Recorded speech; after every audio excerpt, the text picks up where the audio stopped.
Hello, and welcome back to 10 Paths Tarot. Today's message is for someone who's on a serious spirit quest. They want to become one with spirit in the worst way. They want to understand the unknown. They want to be in direct connection with all of that intangible energy around us.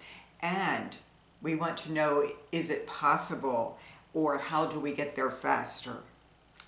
And so we start out with the recent past, and we begin with camaraderie.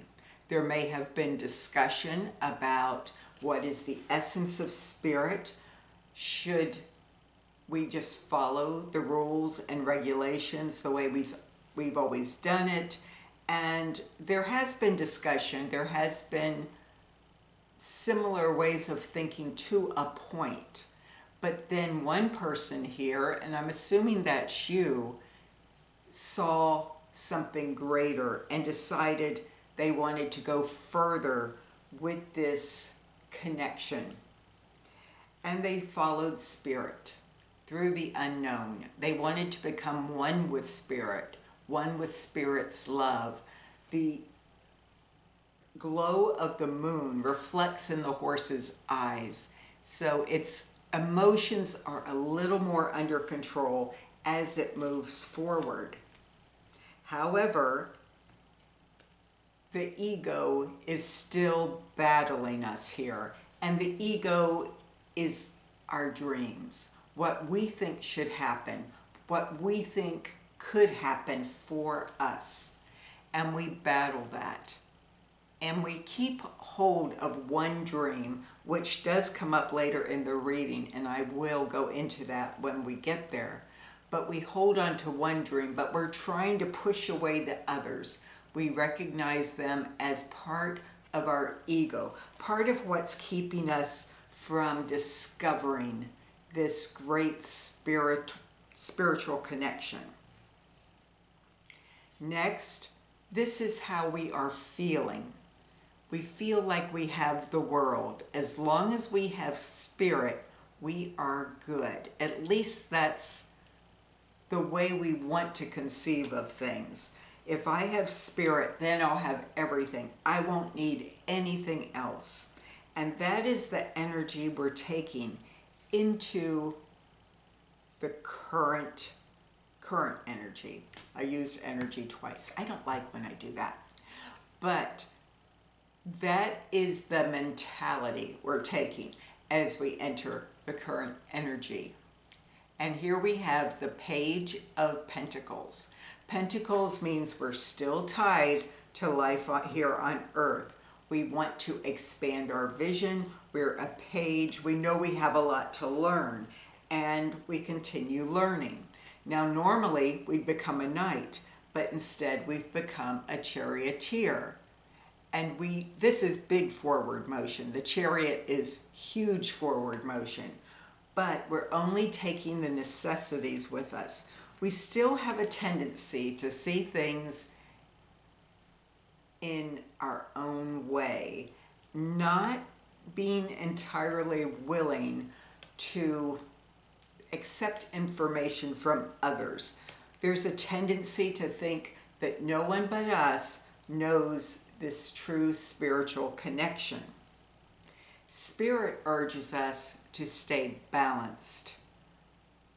Balanced with our life on earth, balanced with that spiritual connection. We are not spirit, and we are at the same time.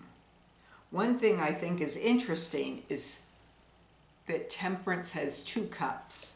And the next card is the 8 of Cups. So that's almost too much emotion. We like to think we're disconnected from that emotion, that we are one with spirit now. We know where we're going. We won't be satisfied until we're pure spirit. The only trouble is we already are when we're not living here on earth. But right now we're serving spirit by being alive here on earth. That doesn't mean that connection is gone. This came, This is that staff I was talking about, that wand. He carries it now, and there is a little seahorse on the top, which means that is a dream. So this has actually become our ego dream. Our ego has become very wrapped up in this spiritual quest. We want the perfect spiritual quest. And this card comes in the caution placement. And so I asked for clarification on that. We were given the Seven of Scrolls, so there is some instability there with our thoughts. We cannot divorce ourselves of mental thinking, of thoughts while we are here on earth. We want to open the right door, but this door, both doors are attached to a tree. There is nothing behind them but more wood. And so we can think and think and think about which door to open, how to get to our destination.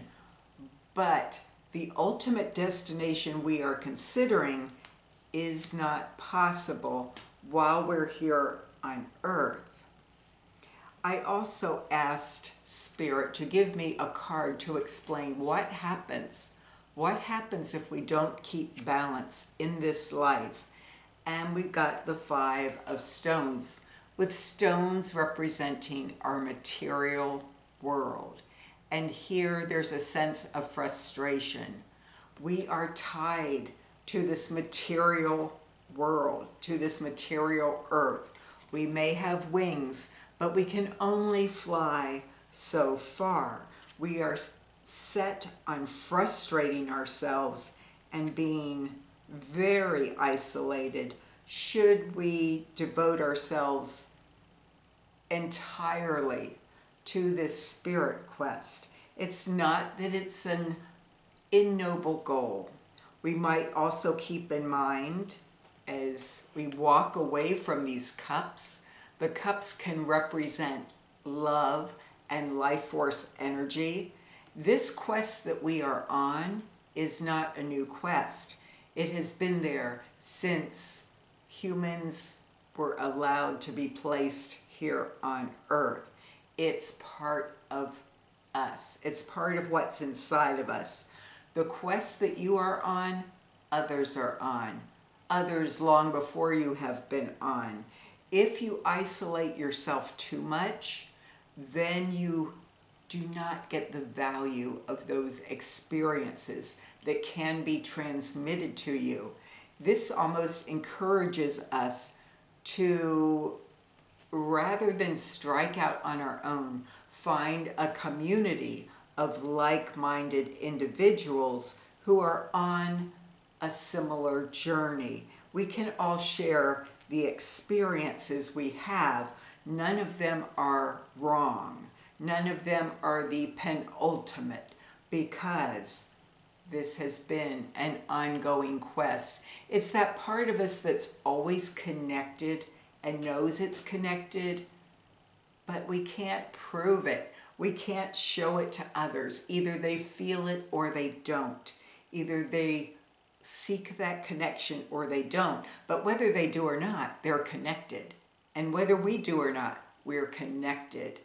And so we can accept that. We can look for it, but we can also accept that we already are, and that we can never separate that connection from our earthly emotions and mind while we're here on earth. Those parts of us are also serving a purpose for Spirit's benefit, for everyone's benefit. And that is Spirit's message for you today. I hope it was of some help. Please don't be discouraged in going forward with seeking a spiritual connection. Please do honor your life on earth also. That's all I have for today. Bye for now, and I hope to see you again tomorrow.